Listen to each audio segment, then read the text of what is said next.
दोस्तों, राजनीति के चार ऐसे चेहरे यानी नीतीश कुमार, चंद्रबाबु नायडू, जयंत चौधरी और चिराग पासवान, ये चारों चेहरे जबरदस्त चेहरे हैं और एक ही झटके में बीजेपी ने इनकी राजनीति जीवन को समाप्त कर दिया। अब या तो इनकी गलती कहो या राजनीतिक लालच कहो या सत्ता की भूख कहो कि सत्ता की भूख की वजह से इन चारों राजनेताओं ने एनडीए का साथ दिया, लेकिन इनको मालूम नहीं था कि उसका नतीजा कितना बुरा निकलेगा। यानी ये चारों प्रमुख चेहरे समाजवादी चेहरे कहलाते थे, सेकुलर चेहरे कहलाते थे और लोग इनको इनके चेहरे पे ही वोट देते थे। लेकिन आरएसएस ने और बीजेपी ने, एनडीए ने ही झटके में इनके राजनीतिक जीवन को ही समाप्त कर दिया। हद ये है कि आप इनके क्षेत्रों में इनके पुतले जलाए जा रहे हैं, वो चंद्रबाबू नायडू हो या नीतीश कुमार हो बिहार के अंदर, या आपके पश्चिमी उत्तर प्रदेश के आरजेडी के जयंत चौधरी हो और या चिराग पासवान हो। लेकिन अफसोस की बात यह है कि ये बिल पास होने से पहले, यानी वक्फ बोर्ड बिल पास होने से पहले, इन चारों नेताओं ने अपने वोटरों को, यानी खासतौर से मिनोरिटी को, ये विश्वास मिलाए कि हम किसी भी हाल में वक्फ बिल जो है वो पास होने नहीं देंगे।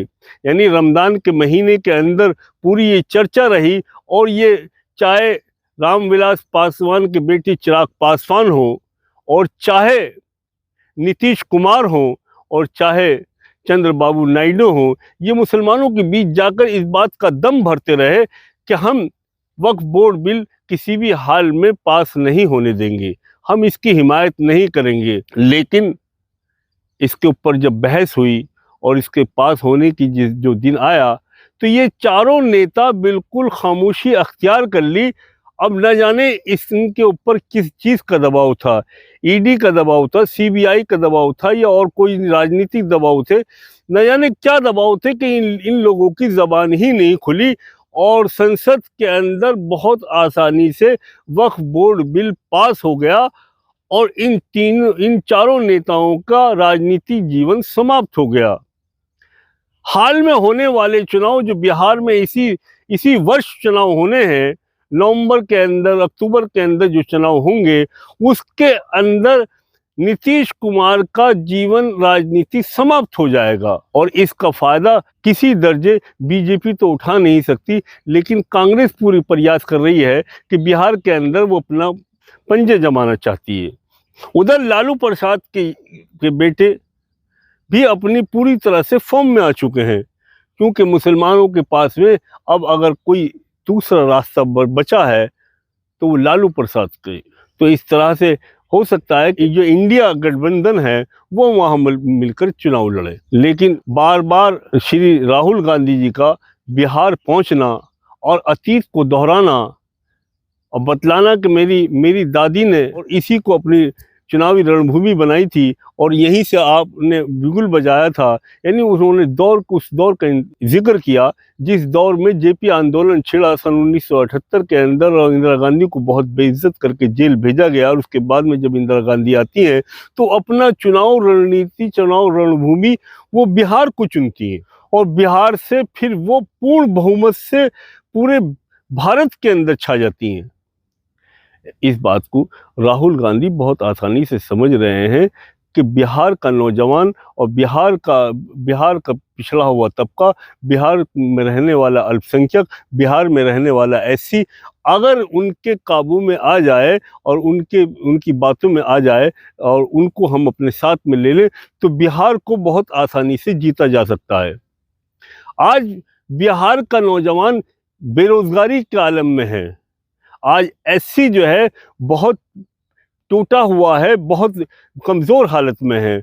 अल्पसंख्यक की हालत बहुत ज़्यादा कमज़ोर है और इस बात को राजनीतिक पार्टियां बहुत आसानी से समझ रही हैं और राजनीतिक पार्टियों ने हमेशा ओबीसी, एससी और पिछड़े वर्ग आदिवासियों का अपने राजनीति में इनका प्रयोग किया है और इनका अपने फायदे का तरह इस्तेमाल किया है, लेकिन फ़ायदा दूसरे लोगों को पहुंचाया है, जैसे कि आज की हुकूमत भी पहुंचा रही है।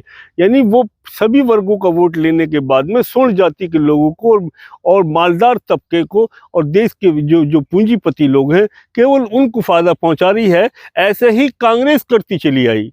कांग्रेस के दौर में हमेशा एससी तबका बिल्कुल दबा कुचला रहा और मिनॉरिटी यानी मुस्लिम समाज को भी उसने किसी दर्जे उठने ही नहीं दिया और हमेशा स्वर्ण जाति के लोगों को हमेशा कांग्रेस ने अहमियत दी और उनको आगे बढ़ाया। लेकिन आज कांग्रेस इस बात का पछतावा कर रही है कि हमने जो कुछ किया वो गलत किया।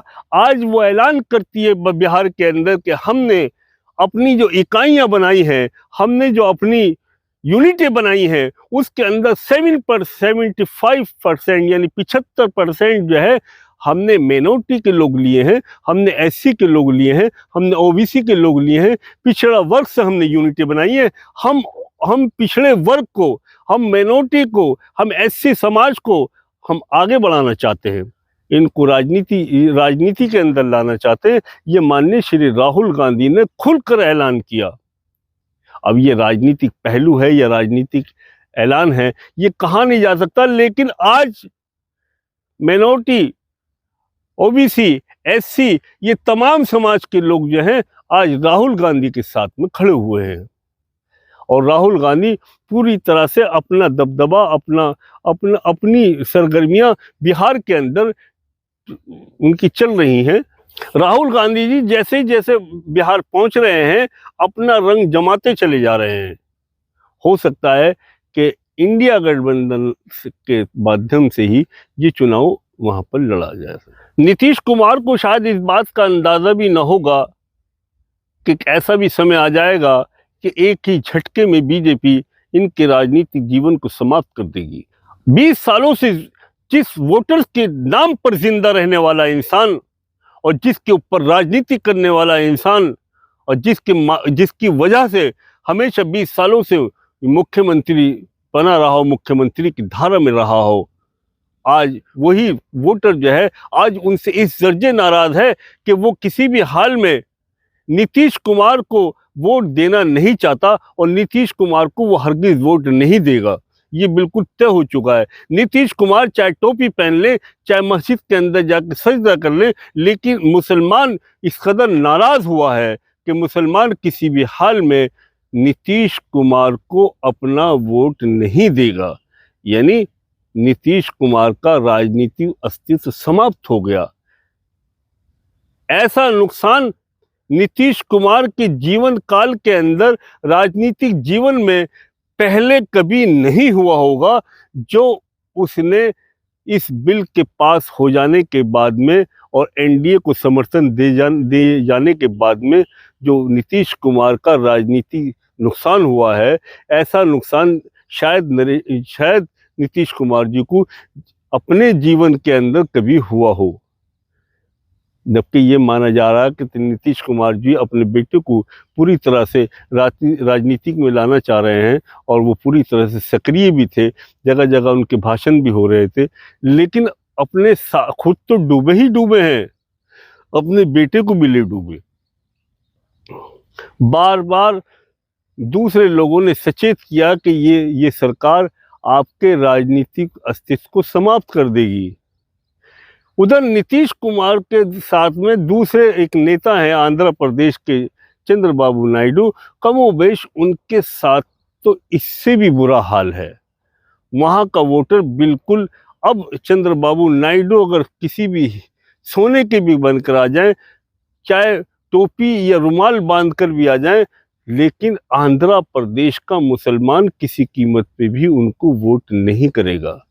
यही हाल जयंत चौधरी का है पश्चिमी उत्तर प्रदेश के अंदर। मेरठ, गाजियाबाद, बिजनौर, मुजफ्फरनगर, सहारनपुर, तुम्हारा बड़ौत, बागपत, ये पूरी पट्टी राष्ट्रीय जनता दल की आरजेडी की हुआ करती थी और यहाँ पर मुस्लिम प्लस जाट समीकरण बनता था। लेकिन जयंत चौधरी ने लालच की वजह से अपना मुस्लिम वोटर जो है पूरी तरह से इनसे कट गया। यही हाल चिराग पासवान का है। चिराग पासवान भी से अपने आप को सेकुलर बतलाते रहे और यही हाल चिराग पासवान का हुआ कि वहाँ से मुस्लिम समाज के जो लोग थे वो चिराग पासवान से बिल्कुल नफरत खा गए। नफरत ही नहीं खाए, चिराग पासवान, नीतीश कुमार, उधर चंद्रबाबू नायडू, इनके पुतले जलाए जा रहे हैं सड़कों पर, इनकी मुखालफत की जा रही है। घबरा गए हैं ये लोग। आखिर हुआ क्या हमारे साथ में? अरे लालच तो बहुत बुरी बला है। तुम चारों लोग लालची हो, तुम्हें सत्ता की भूख सताई थी, इसीलिए तुम एनडीए में शामिल हुए। ये तुम्हारे हो सकते हैं कि तुम्हारे कारनामे पुराने बुरे हों, जिस डर की वजह से तुम एनडीए में शामिल हुए और तुमने अपना राजनीति अस्तित्व समाप्त किया। दोस्तों, ये वीडियो आपको मेरी अच्छी लगी हो तो प्लीज़ इसको लाइक करें, चैनल को सब्सक्राइब करें, बेल आइकन दबाएं, दोस्तों में शेयर करें। हमेशा राष्ट्र और देश के हित में रहें। जय हिंद,